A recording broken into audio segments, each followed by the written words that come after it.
제가 읽겠습니다. 요한이 예수께 여짜오되 선생님 우리를 따르지 않는 어떤 자가 주의 이름으로 귀신을 내쫓는 것을 우리가 보고 우리를 따르지 아니하므로 금하였나이다. 예수께서 이르시되 금하지 말라. 내 이름을 의탁하여 능한 일을 행하고 즉시로 나를 비방할 자가 없느니라. 우리를 반대하지 않는 자는 우리를 위하는 자니라. 누구든지 너희가 그리스도에게 속한 자라 하여 물 한 그릇이라도 주면 내가 진실로 너희에게 이르노니 그가 결코 상을 잃지 않으리라. 아멘. 예수님 당시의 유대인들은 많은 질병들이 마귀와 귀신의 탓이라고 여겼습니다. 그래서 병을 고치고 귀신을 내쫓는 치유 사역자 혹은 축기 사역자, 이제 카톨릭 쪽에서는 뭐 구마사 이렇게도 이제 부르죠. 그런 사람들이 유대인들 중에 있었습니다. 근데 그 중에 한 사람이 예수의 이름으로 귀신을 내쫓고 있는 그런 어떤 축기 행위를 하고 있었는데 예수님의 제자들이 그거를 보고 아니 당신은 예수님을 따르지도 않으면서 왜 예수의 이름을 이용해서 귀신을 내쫓으시오 하면서 막았습니다. 이 항의는 합당하다고 볼 수 있습니다. 왜냐하면 요 마가복음의 뭐 3장 13절부터 말씀이나 6장 7절 그런 데서 말씀에서 보면은 예수님께서 12 제자를 따로 세우시고 귀신을 내쫓는 권능을 주시며 전도하게 하십니다. 그러니까 아무나 이 일을 하면 안 되는 거예요.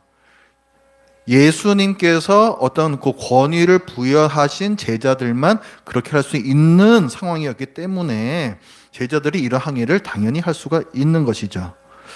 아마도 이 축기 사역자는 제자들이 예수님의 이름으로 귀신을 내쫓는 것을 보고 저거 괜찮다. 나도 저렇게 해보자 한 것 같습니다. 하지만 이 사람은 예수님을 따르는 제자가 되지는 않았습니다. 예수님이 누구신지 제대로 알려고 하지도 않았고 단지 쓸모 있어 보이는 예수의 이름을 사용하여 축기와 치유라는 자기 일을 한 사람이에요. 이 사람이 예수의 이름으로 귀신을 내쫓았는가? 그거 역시 우리는 알 수가 없습니다. 성경에 기록이 안 되어 있죠. 오늘 이 본문에서도 그 귀신을 내쫓은 것을 보고 제자들이 항의한 게 아니고 귀신을 내쫓고 있는 것을 보고 그러니까 그 어떤 그 축기 행위를 하고 있는 도중에 이 제자들이 가로막은 거예요. 너 왜 그런 짓 하냐고. 그래서 이 사람이 과연 귀신을 내쫓았을까는 알 수가 없습니다. 그런데 아마도 실패했을 거예요. 왜냐하면 예수의 이름을 주문으로 사용한다고 해서 무슨 능력이 나오는 게 아니기 때문입니다. 그리고 제자들이 문제 삼은 건 이 사람이 예수의 이름을 사용해서 귀신을 내쫓고 있는 행위 자체였어요. 그죠? 그러니까 문제를 어디다 이제 짚어야 되는 겁니까? 어차피 이 당시에는 귀신을 내쫓는 행위는 있어 왔고, 그렇죠? 이런 사람들이 이미 있었잖아요. 문제는 뭐다? 예수의 이름을 사용해서 귀신을 내쫓는 이 행위 자체에 대해서 이제 문제를 제기한 거예요. 제자 요한이 이 일을 예수님께 보고했는데 예수님께서 의외의 말씀을 하십니다. 39절에 보면 그를 막지 말라. 내 이름으로 기적을 행하는 사람이면 날 비방하지는 않을 거 아니냐. 이렇게 말씀하세요. 그렇죠? 아주 상식적인 말씀을 하시는 거죠. 그래서 이제 40절에서도 하여간 우리를 반대하지는 않는 사람이니 우리 편이다. 이렇게 말씀하세요. 이 말씀은 당시에 예수님께서 많은 유대인들에게 아주 큰 비방과 중상을 받고 계셨음을 암시합니다. 얼마나 그런 반대를 많이 당하셨으면은 우리를 반대만 안 해도 우리를 위하는 자다, 우리 편이다라고 말씀하시겠습니까? 그러니까 우리가 그런 상황을 보면 이해는 할 수가 있는데 하지만 예수님을 믿지도 않는 사람이 예수님의 이름을 귀신 쫓는 주문으로 사용하는 것은 문제가 있지 않겠습니까? 이 축기 사역자가 돈을 벌기 위해서 예수님을 그 예수님의 이름을 사용하여 일을 하는 건 분명 잘못된 일이 아니겠습니까? 그런데 왜 예수님께서는 이 사람을 막지 말라 하시는가?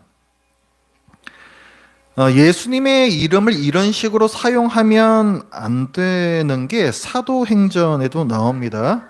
사도행전 8장 한번 보시죠.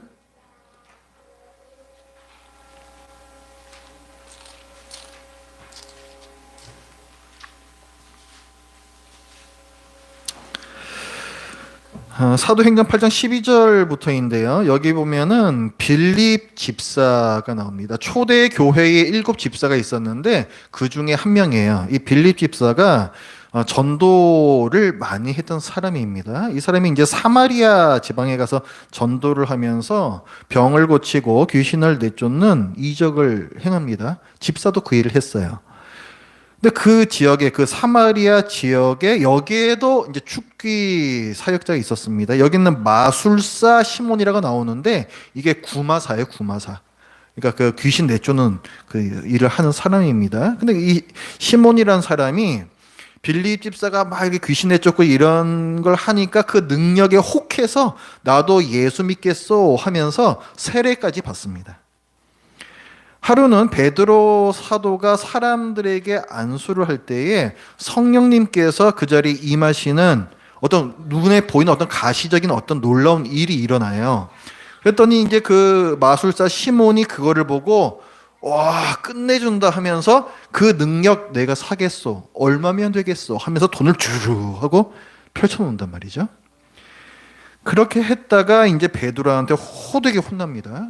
그 20절과 21절 말씀을 보면 베드로가 이르되 네가 하나님의 선물을 돈 주고 살 줄로 생각하였으니 내 은과 함께 네가 함께 망할지어다. 하나님 앞에서 네 마음이 바르지 못하니 이 도에는 네가 관계도 없고 분깃된 것도 없느니라. 그러니까 뭐 세례 받아봐야 소용이 없어요. 이 마음 자체가 예수님께로 제대로 알고 돌아서 있지 않으면 소용이 없는 것입니다. 그러니까 지금 자기의 이익을 위해서 성령님의 능력을 구했던 이 구마사, 이 사람에 대해서 베드로가 아주 호되게 호통을 치고 있습니다. 그 다음에 사도행전 19장으로 가보면 이때는 바울 사도가 이제 에베소에서 이제 사역을 합니다.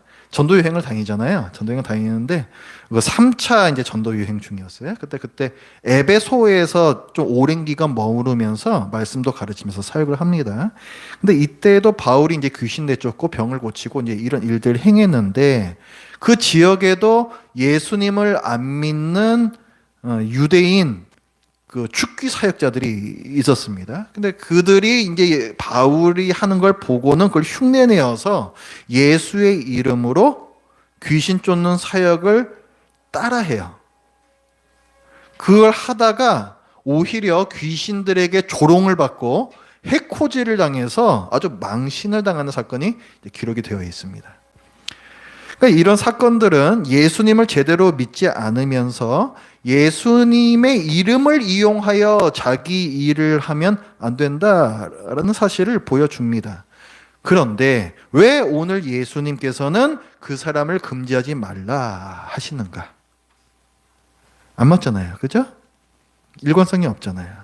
그러니까 우리는 예수님의 말씀을 어떻게 이해하는가 하는 문제가 발생을 합니다. 먼저 이때는 이 예수님께서 지금 이제 그 사람 그냥 놔둬라 이렇게 말씀하실 때는 예수님께서 어떤 분이신지 아무도 잘 모를 때였어요. 그죠? 예수님께서 그리스도시다라고 믿는 사람들이 일부 있었는데 그들이 어떤 그리스도를 믿었냐를 했을 때 전혀 다른 생각들을 갖고 있었죠. 심지어 예수님의 12 제자들도 그랬습니다. 이때까지만 해도. 그렇죠?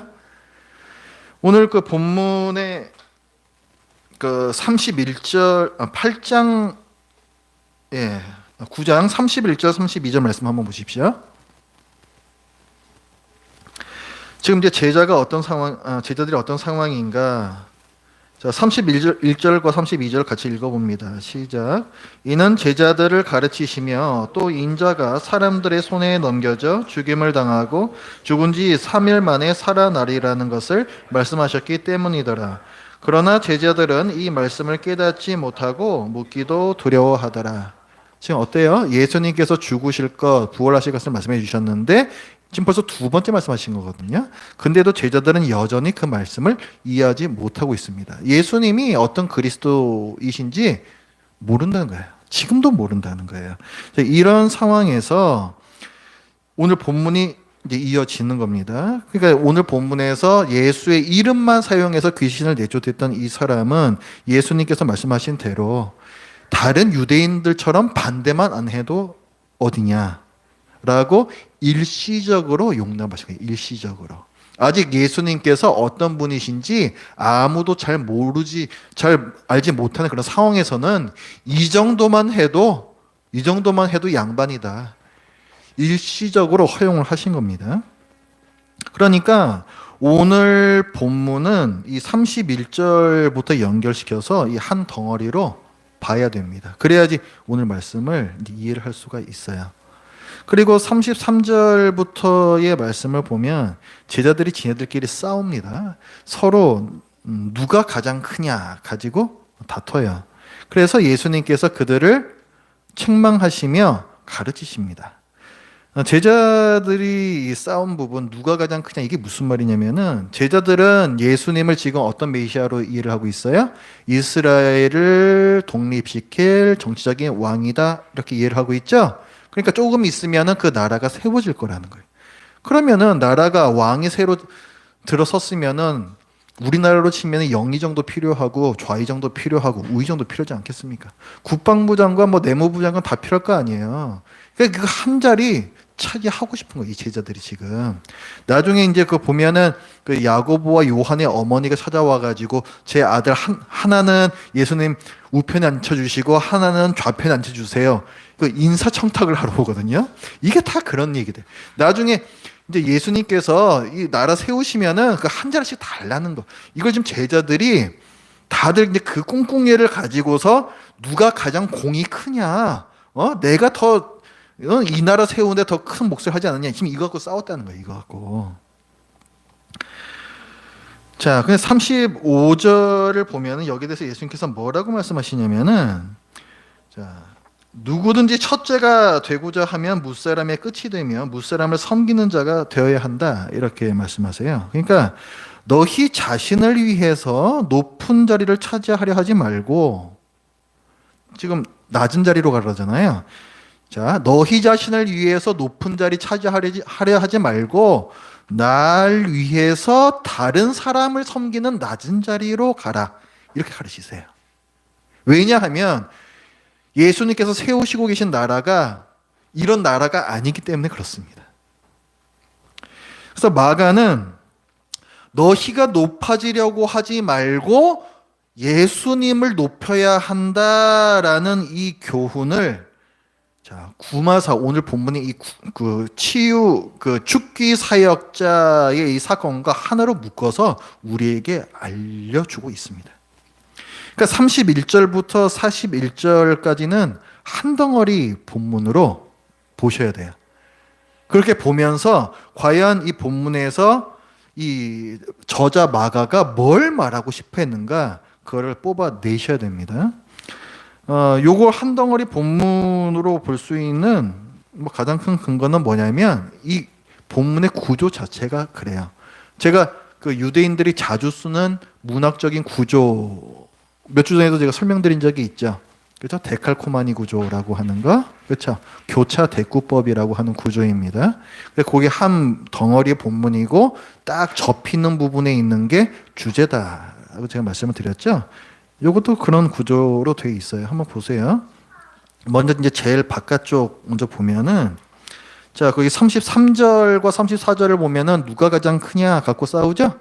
제자들이. 그러니까 누가 가장 큰 상을 받을 것이냐 갖고 싸우는 거예요. 그죠? 자, 제일 밑으로 가면 41절 끝부분에 보면은 그가 결코 상을 잃지 않으리라라는 말씀이 나옵니다. 누가 가장 큰 상을 받을 것이냐라고 맨 위에서 나서고 지금 가장 밑에는 그가 결코 상을 잃지 않는다, 상을 받는다라는 상에 대한 말씀이 지금 나오고 있고, 조금 좁혀서 들어오면은 35절부터 37절까지 어린아이 하나를 영접하는 자가 곧 나를 영접하는 것이다 라고 말씀하세요. 그러니까 어린아이가 곧 예수님을 어떤 상징하는 어떤 그런 존재가 되는 것이고, 섬김에 대해서 말씀하는 거죠. 섬김에 대해서 밑에 부분에서도 보면은 41절에 나옵니다. 상 받는 사람이 누구냐 했을 때 그리스도를 위해서 핍박받는 사람에게, 그러니까 전도자에게 물 한 그릇 내어주는 사람이다 이렇게 말해요. 그러니까 전도자를 위하는 것이 곧 예수 그리스도를 위하는 것이다. 그러니까 어린아이를 위하는 것이 곧 예수님을 위하는 것이다. 같은 구조인 겁니다. 섬김이 나왔었고 지금도 물 한 그릇 내어주는 섬김이 지금 나오고 있죠. 또 좁혀서 들어오면은 이제 38절과 39절, 여기가 이제 중심축이 됩니다. 그래서 38절에서는 어떤 자가 주의 이름으로 귀신을 내쫓음으로 금하였습니다. 39절에서는 사실은 똑같은 구조인데 요거 말만 바꿔서 나옵니다. 내 이름으로 능한 일을 행하였으니 금하지 말라. 그러니까 서로 의견은 반대되고 있지만 어쨌든 똑같은 구조예요. 어떤 자가 주의 이름으로 귀신, 이적을 행하고 있다. 그 다음에 예수님께서는 내 이름으로 능한 일, 기적을 행하고 있다. 똑같은 말씀을 좀 하고 있는 겁니다. 그러니까 이 가운데 부분에서 주제는 뭐냐면 주의 이름, 내 이름이라는 부분이야. 그러니까 이게 지금 31절부터 오늘 그 41절까지 그것이 한 덩어리 본문인데, 거기에서 이 마가가 드러내고자 하는 주제가 뭐냐면 주의 이름, 그다음에 내 이름. 그러니까 똑같은 말이죠. 주의 이름을 높이는 것, 이것이 주제입니다. 그래서 이 키워드가 본문에서 계속해서 이제 반복이 돼요. 37절에 보면 누구든지 내 이름으로 이렇게 나오죠. 내 이름으로 이런 어린아이 하나를 영접하면 이렇게 나오고, 그 다음에 38절에서는 중간에 어떤 자가 주의 이름으로 귀신을 내쫓는 것을 우리가 보고 이렇게 나와요. 또 주의 이름으로 이렇게 나왔고, 39절에서는 내 이름을 의탁하여 라는 표현이 나옵니다. 금하지 말라, 내 이름을 의탁하여 능한 일을 행하고 라고 되어 있는데, NIV 성경 같은 거 있으신 분들께서는 이거 확인해 보시면 in my name 이렇게 되어 있어요. 내 이름으로. 똑같은 표현입니다. 아까도 in my name 계속 나왔었거든요. 똑같은 표현 쓰고 있습니다. 그리고 41절에서는 우리 이 성경에서는 번역할 때 누라기도 했어요. 그 NIV 성경 있으신 분은 그 참고를 하십시오. 41절에서 보면은 원래는 누구든지 너희가 그리스도에게 속한 자라 하여 물 한 그릇이라도 주면, 우리 글은 이렇게 되어 있죠. 그런데 원래 원문에는 물 한 그릇이라도 주면 앞에 여기도 내 이름으로라는 게 들어가 있습니다.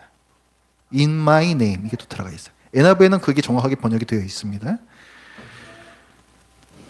자, 예수님께서 핍박받으시고 계시던 요 당시에는, 심지어 또 제자들도 예수님을 제대로 알지 못하던 그 당시에는 이 죽기 사역자처럼 주의 이름을 그저 이용하는 사람일지라도 한시적으로 용납이 되었습니다. 왜냐하면 그것만 해도 예수님의 능력의 이름을 드러내는 일이었기 때문에 그렇습니다.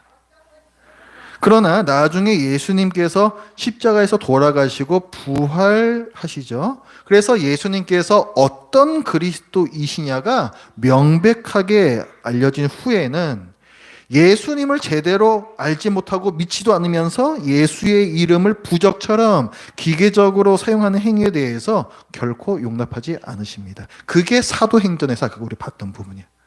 사도행전은 이미 예수님께서 승천하신 다음이잖아요. 그렇죠? 예수님께서 어떤 분이신지 이미 밝히 전해지고 있다고요.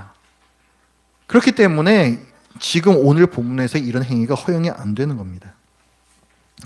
예수님의 이름이 높임을 받아야 합니다. 예수님께서 이 땅에 계시던 때에는 이런 축기 사역자의 잘못된 행위를 통해서도 그분의 이름이 능력의 이름으로 높임 받았던 것이고, 예수님께서 이 땅에서의 사역을 마치시고 승천하신 후에는 예수님이 누구신지 정확하게 드러났기 때문에 그분의 영광이 정확한 이유로 높임을 받아야 됩니다. 아까 그 사도행전 19장 말씀 한번 좀 다시 한번 볼게요. 예수의 이름에 대한 부분, 주의 이름에 대한 부분, 이 본문에도 잘 나와 있습니다. 사도행전 19장 13절입니다.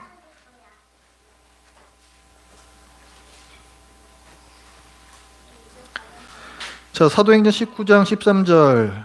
바울이 에베소에서 전도하는데 이걸 흉내내던 유대인 축기 사역자들, 자, 13절에 보면은 이에 돌아다니며 마술하는 어떤 유대인들이, 이 사람들이 그 축기 사역자들이거든요. 시험 삼아 악귀 들린 자들에게 주 예수의 이름을 불러 말하되, 이렇게 나오죠. 그러니까 이 사람들은 예수님을 믿지 않는다라고 정확하게 밝히고 있습니다. 시험 삼아 뭐 이런 표현들이 나오잖아요. 그다음에 악귀 들린 자에게 주 예수의 이름을 불러 말하되, 그다음에 뭐라고 말하는가? 내가 바울이 전파하는 예수를 의지하여 너에게 명하노라. 자기가 의지하지 않죠.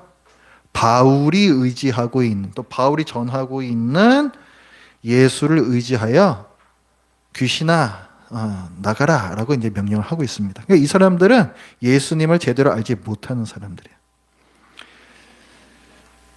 자, 그랬더니 이제 15절에 보면은 그 악한 귀신이 이제 조롱합니다. 악귀가 대답하여 이르되 내가 예수도 알고 바울도 알거니와 너희는 누구냐? 예수와도 바울과도 상관없는 너희는 도대체 누구냐? 이렇게 묻는다는 거예요. 그러면서 16절에 보면은 이제 오히려 이 주술사들을 해코지합니다. 악귀 들린 사람이 그들에게 뛰어올라 눌러 이기니 그들이 상하여 벗은 몸으로 그 집에서 도망하는지라. 아주 개망신을 당하면서 이 사건이 끝나버립니다. 그러니까 주문으로 사용된 예수의 이름은 아무 능력이 없어요. 아무 능력이 없습니다. 사도행전이 기록하는 바는 여기서 끝나질 않고 이 일을 통해서 예수님이 누구신지 정확하게 전할 기회가 생겼고, 많은 사람들이 이걸 듣고 회심하고 그들 역시 전도하는 사람들이 되었다라는 사실입니다. 18절을 보면 믿는 사람들이 많이 와서 자복하여 행한 일을 알리며, 또 19절부터 20절에서 보면은 이 주술사들, 이 축기 사역자들이 주님의 말씀을 듣고 믿어서 지금까지의 삶에서 완전히 돌아서서 회심했다 기록하고 있고, 결과적으로 어떻게 되는가? 17절에 에베소에서 사는 유대인과 헬라인들이 다 이 일을 알고 두려워하여 어떻게 됐다? 주 예수의 이름을 높였다라고 되어 있어요. 주 예수의 이름이 높아졌습니다. 그러니까 하나님의 관심, 주님의 관심은 주님의 이름이 높아지는 거예요. 높아지는 거. 주님의 이름이 높임 받아야 합니다. 십자가 사역과 부활로 예수님께서 어떤 분이신지 명백히 드러난 지금은 예수님께서 나를 죄와 마귀의 권세에서 구원하셔서 하나님의 자녀요 백성 삼으셨음을 전하고 회심하는 사람들이 생길 때에 주님의 이름이 높임을 받습니다.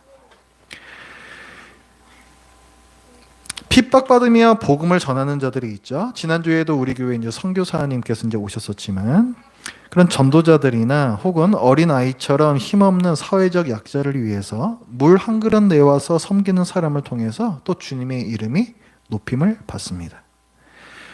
예수님을 따른다는 이유로 큰 박해가 있었던 당시 상황을 생각을 해보면요, 자기 집에서 물 한 컵 가져와서 전도자에게 건네주는 이 작은 일 하나도 동네 사람들의 눈치를 봐야 했던 매우 신경이 쓰이는 그런 행동이었음을 알 수가 있습니다. 우리가 직장에서, 학교에서, 가정에서 사람들 눈치를 보느라 너무 꼼짝 안 하는 건 아닌가, 그런 생각을 우리가 해봐야 돼요. 그리고 자, 어린아이를 이제 섬겨라라고 주님께서 말씀하시는데, 힘도 없고 또 사고 능력도 충분히 발달하지 않은 어린아이가, 지금도 그렇지만 그 당시에는 정말 사람 취급도 못 받았었거든요. 그런 문화를, 당시 문화 생각해 보면 이런 어린아이 하나를 따뜻하게 맞아주고 안아주며 귀히 여기는 행동이 다른 사람들 눈에는 전혀 소용없고 쓸데없는 짓이었습니다. 오늘날의 이주민이나 난민, 그리고 장애인, 이런 자기 목소리가 묻히는 사회적 약자를 귀히 여기고 그들의 입장에 함께 서는 게 같은 일이에요. 그게 어린아이를 섬기는 일입니다. 지금 사람들은 어떻게 생각합니까? 경제적 논리로만 생각을 하죠. 세금만 축내는 존재들, 그렇게 생각한단 말이에요. 그러니까 예수님 당시에 어린 아이들을 바라봤던 그 시각하고 똑같은 거예요, 그게. 복음 전도자를 섬기고 또 사회적 약자를 섬길 때에 주님의 이름이 드러나고 높임을 받습니다. 그리고 이 일은요, 어린 아이를 안아주는 것처럼 그렇게 어렵지 않고 물 한 컵 내오는 것처럼 별로 비용과 시간이 들지 않습니다. 그런 일들이 굉장히 많아요. 그러고 보면은 우리에게 없는 거는 돈과 시간이 아니라 관심이야, 관심. 관심이 없는 거예요. 그래서 주님께서 종종 하나님 나라에서 받게 될 상급을 말씀을 하십니다. 어린아이 하나 안아주고 물 한 컵 내오는데 무관심하고 멈칫거리는 그런 우리에게 동기를 부여하시려고 상급을 말씀하신다고, 상급을. 물론 하늘의 상급을 위해서 이 땅에서 섬겨라 하시는 말씀이 아니고, 제대로 된 믿음을 가진 사람 중에 하늘 상급 받으려고 그 일을 하는 사람은 전 한 번도 본 적이 없습니다. 천국 상급이 뭐 있으면 어떻고 없으면 어떻습니까? 구원받아서 하나님 나라 들여보내주시는 것만 해도 우리는 감지덕지죠. 이 세상에서 나를 통해서 주님의 영광스러운 이름이 드러나면 나도 기쁘고 그 자체가 이미 상급이야, 그 자체가. 그래서 웨스트민스터 소유리 문답 1문에서는 이렇게 말합니다. 사람의 제일 되는 목적은 하나님을 영화롭게 하고 영원히 그분을 기뻐하는 것이다. 하나님을 영화롭게 할 때 우리도 기뻐요. 왜 우리 삶에서 기쁨이 없는가? 하나님을 영화롭게 하지 않기 때문입니다. 내 자신을 위해서 늘 사니까 그런 거예요. 늘 쫓기고 늘 불안하고 늘 조금만 더 모으면 뭔가 좀 행복해지겠지. 지금 벌써 몇십 년 속아서 살아왔는데도 계속 그래서 속아서 살아요. 굉장히 어리석은 짓입니다. 그만큼 속았으면 이게 아니구나를 알아야지, 이제는. 안 그래요? 하나님께서는 성경을 통해서 우리에게 말씀해 주셨습니다. 어떻게 하면은 너희들이 행복할 수 있는지, 어떻게 하면은 기쁨이 넘치는 생활을 할 수가 있는지 알려주셨습니다. 주님의 이름을 이용하지 말고 영화롭게 해야 됩니다. 주님께서는 제자들에게 이 땅에 하나님 나라를 세우는데 무슨 혁혁한 어떤 공로를 세우라지 않으셨습니다. 그거는 주님께서 하시는 일이고, 우리는 그 주님의 영광스러운 능력의 이름을 드러내면 돼요. 그걸 어떻게 하는 것이냐? 어린아이 안아주고 힘든 자에게 물 한 컵 내주는 그 일입니다. 그게 관심을 갖는 거예요. 관심을. 내 물질, 내 돈, 내 시간 별로 안 된다니까요. 관심이 있어야 돼. 관심이. 오늘 본문에서 말씀하는 바 주의 이름이 높아지는 그 일을 위해서 우리가 주님으로 물들어가야 돼요. 주님으로. 예수님께서 하셨던 말씀과 예수님께서 하셨던 일과 이런 것들로 내 삶이 물들어가야 된다고. 주의 이름으로 물들어가는 저와 여러분의 삶이 되길 바랍니다. 기도하겠습니다. 하나님 아버지, 저는 제자들의 다툼을 통하여서 그리고 잘못된 방법으로 예수님의 이름을 이용하는 또 죽기 사역자에 대한 예수님의 말씀을 통하여서 하나님께서 그때나 또 지금에나 갖고 계신 그 한결같은 관심, 주님의 이름이 높임받는 것, 저희들의 섬김을 통해서 주님의 이름이 높임받는 것에 대해서 배웠습니다. 하나님 아버지, 주님의 이름이 저희를 위한 이름 되지 않게 하여 주시고 저희가 주님의 이름 위한 자들 되겠습니다. 주님을 저희의 삶을 위한 도구로 사용하지 않고 주님을 저희의 삶의 목적으로 삼겠습니다. 하나님 아버지, 이 세상의 가치관을 갖다 거꾸로 거슬러 올라가야 하는 이 일을 저희들이 결단할 때에 주님께서 말씀하셨던 주님의 이름 때문에 받게 될 고난들이 또한 저희들에게 분명히 올 것이고, 그럼에도 불구하고 저희들이 주님께서 저희들에게 베풀어 주신 그 구원의 사랑에 감사하여서 그 고난 기꺼이 받아내겠습니다. 하나님 아버지시여, 어린아이를 섬기는 자가 되게 하여 주시고 또 작은 자를 위하여서 물 한 컵 내어오는 저희들 모두 될 때에 주님께서 저희들 마음에 기쁨을 주시고 또 더욱더 감사함을 더하여 주시옵소서. 예수님의 이름으로 기도드립니다. 아멘. 찬송가 356장 찬송하면서 헌사